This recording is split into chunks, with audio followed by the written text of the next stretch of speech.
Yeah. Could be the same person. I don't know. I hear Changing the Guard. But I You also got hear ears. Coltrane. Yeah, well, you do too, and you got an advantage. You were I there. don't know. But You were there. I don't remember it switching off after 4 bars. I don't remember such a happening. Yeah. But you see, that brings up two things I want to talk to Jimmy Heath about. You're listening to the John Coltrane Festival. It's exactly 10 minutes past 1. My name is Phil Schaap. I've been listening to records with Jimmy Heath all my life. He's been making records since before I was born, so you know that I'm the kid in the candy store today. I've got Jimmy Heath here, and we're talking. You own the candy store. I don't know about that. Well, if I do, at least I know how to share. Okay. As do you.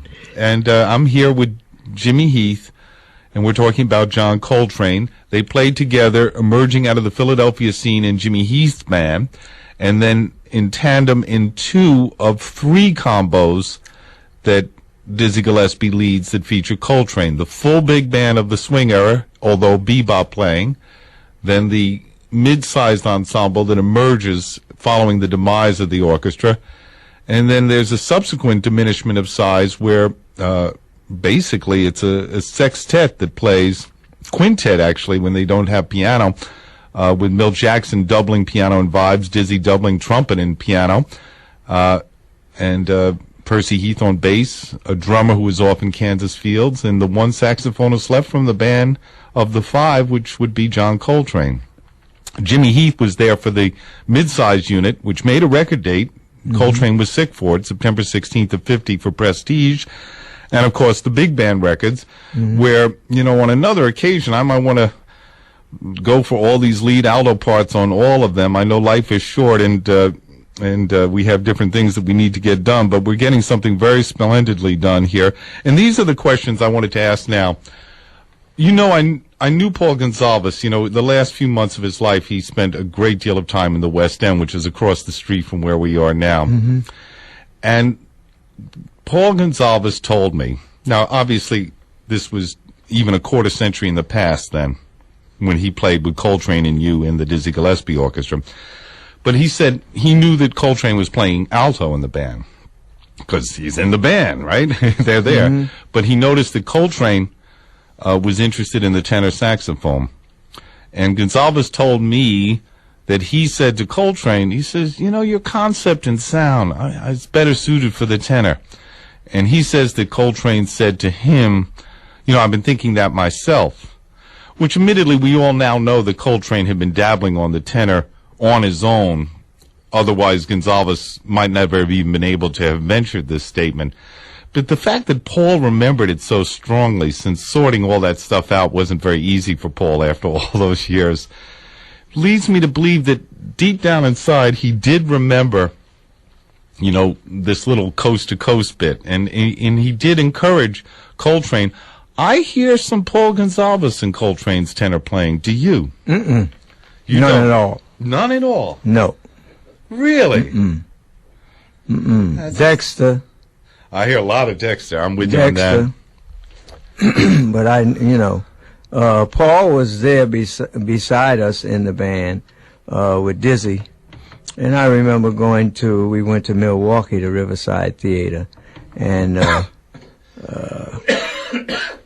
we played, and all the girls came backstage and walked right past me and Train. Oh, where's Paul? Where's Paul? Because Paul was getting all the solos on tenor, and Train and I were just in the section. We didn't get that many, one every now and then. And everybody loved Paul's breathy sound, sexy. And other than that, Train had played tenor before he got in the band. So that was another thing that, I just don't hear any Paul Gonsalves other than it being the same instrument.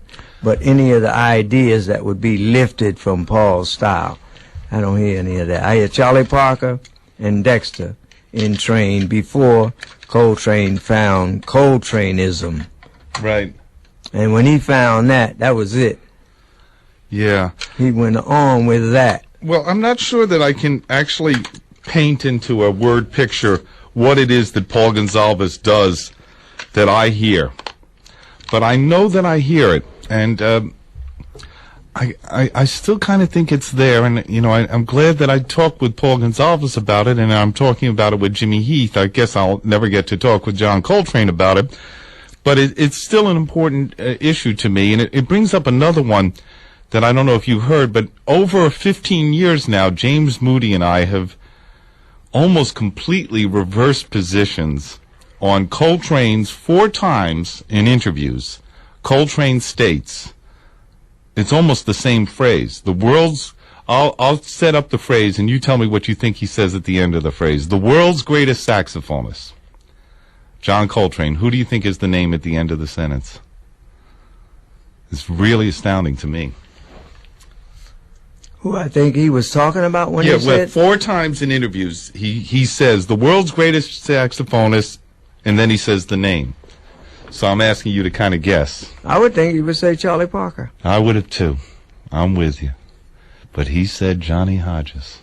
And that turned my head around. Well, that, Johnny Hodges was the communicator on the alto. And if you would say 2 distinctive styles, since I played alto also, and when I got my alto, Johnny Hodges was the number 1, and maybe Benny Carter was number 2, and I loved both of them until I heard Charlie Parker.